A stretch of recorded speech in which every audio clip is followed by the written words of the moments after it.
Hi guys, Alex here. I'm showing you the video tutorial for the Rocket Bottoms 9-inch flared pad.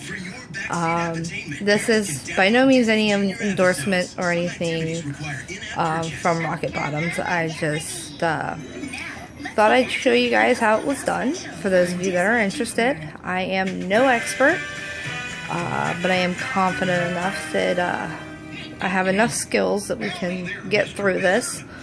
I hope you ladies enjoy and let me know what you think. So we start out with our pattern pieces. I have, as you can see, the body and the core for the 9-inch flared Rocket Bottoms. I use the Pellon pattern paper. It's a non-woven grid. It's washable, it's durable, I love it. I buy it by the yard at Joann's. Probably gonna buy it by the bolt soon, but alright, then we have the actual fabric that we're gonna use. In the original set I made, you can see I used the wicking jersey from Babyville, purchased at Joann's. For this one, I'm going to, because it is a little bit on the complicated side to work with, I'm using just a regular quilting cotton. Got this by the yard at Walmart. For the topper, I'm using the Bird's Eye cotton cloth diaper fabric that I, again, got at Walmart by the yard. And I'm using Blizzard fleece. You can use anti-pill fleece as well. I'm only doing one layer. You can do two if you'd like. Both Blizzard and anti-pill fleeces are moisture resistant, so they're not waterproof as you would with PUL, but they are a little bit more breathable, so you don't get as hot, sweaty. I personally prefer this just because it is, being in Florida, it's hot and humid already. So, because we're doing the body, the top and the bottom of both the body, what I like to do is I will cut the pieces together, just so that way it just saves time that way. Alright, next step is to lay your pattern pieces on your fabric, trace them.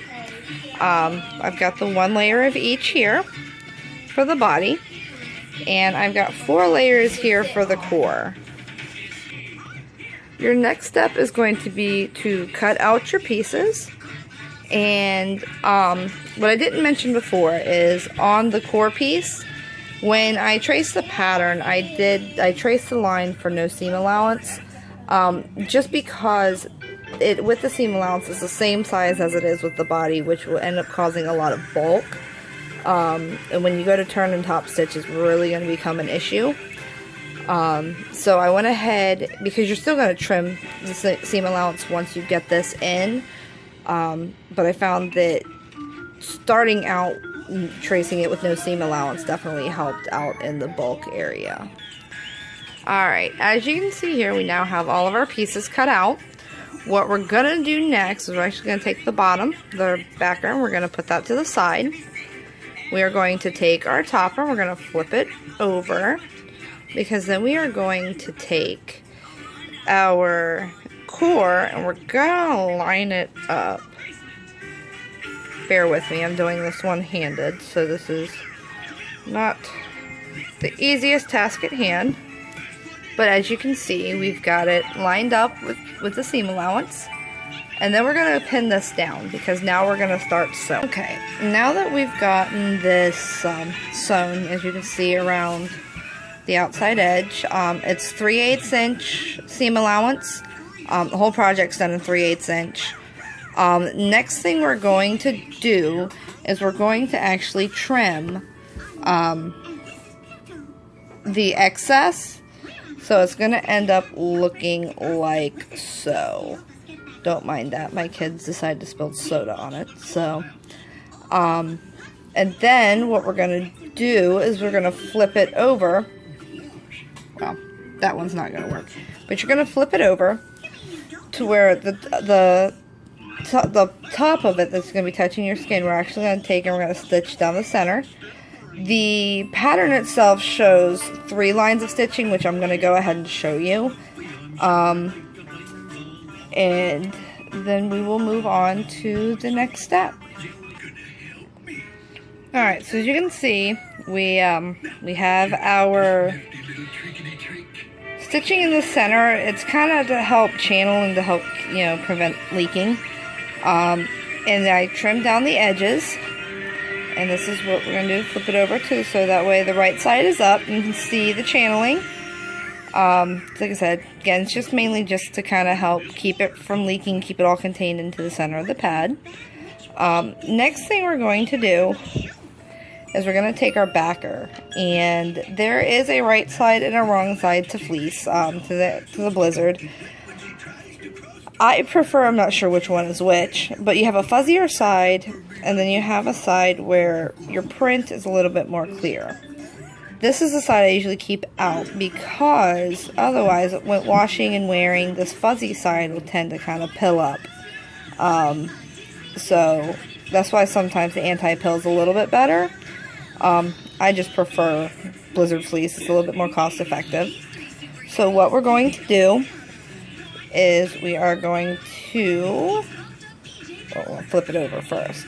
We're going to take right sides together, and then we are going to go ahead and pin it all together, and we're going to sew them together, but you want to leave a space to be able to turn it. So what I find works best is that, because of all the curves and you don't want to have to top stitch over an open end of a curve, is I will actually start up here on one side of the wing, because I have the straight edge on the wing, and work my way around, and I will actually turn everything through this end of the wing, so that way all I have to do is kind of fold it in and top stitch it closed.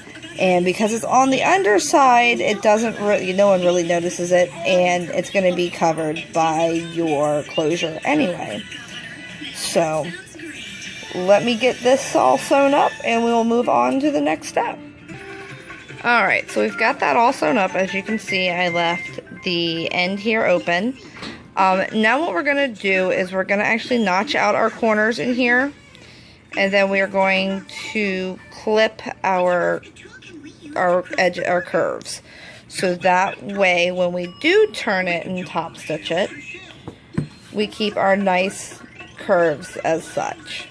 Alright,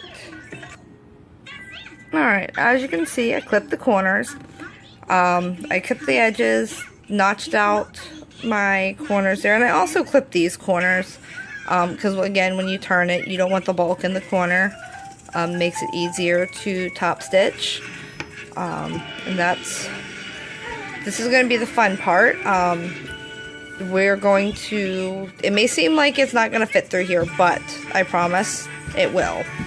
Alright, and we're going to go ahead and turn it. Alrighty, so now we have it turned. That was a little bit of a workout.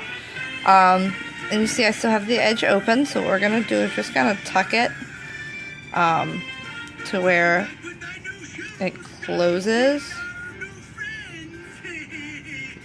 And then we're going to pin that closed. And they're just going to go ahead and top stitch it. And we're almost done. Alright. So now we have the top stitching done. Everything's closed up. There's the back. It's nice and solid. The reason why we didn't want the channeling from the top to go through to the back, because then it would allow it to leak through with the holes. So our nice soft solid back and our top. Now you're going to add your closures onto the wings. I did a couple different ways, so that we have that. Traditional way is with snaps. Now these are size 20 Babyville snaps. You can use a 16 or a 24. 20 is the most common. You can use a cam snap, Babyville, whatever works best for you. I kind of ran out of snaps, so most of us have buttons or something around the house. I did a button closure. Just did the buttonhole with my machine, and again, put the button on with my machine. I have that function with mine. And they close up just the same way as you would with the snap. So if you don't have snaps, there is other options. You can also add Velcro. I personally didn't do that. It is it's a thought for the future. So I don't have personal experience with that, but you can do the button as well. So yeah, that is the 9-inch flared rocket bottoms pad. I do thank you guys very much for watching. Just let me know what you think, because this is my first. So any questions or anything, just let me know. Thank you again.